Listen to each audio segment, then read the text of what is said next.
How to fix Messenger photo not showing. First thing that you need to do is to check for your network connection. Roll down your notification bar and tap and hold on the Wi-Fi option. If your current network is lagging, then switch to a different network.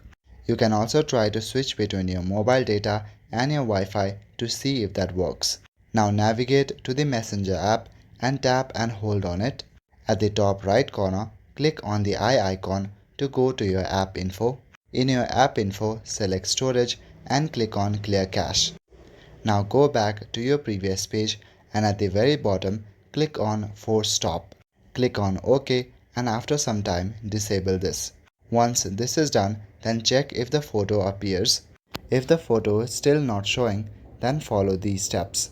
Again, follow the same process and go to app info. In app info, go to permissions. Make sure that photos and videos option are in the allowed section. Select the first option, always allow all. In your device, navigate to Play Store or App Store.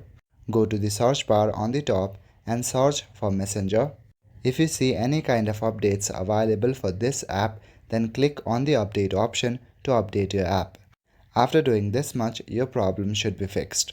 That's all for today. Thank you.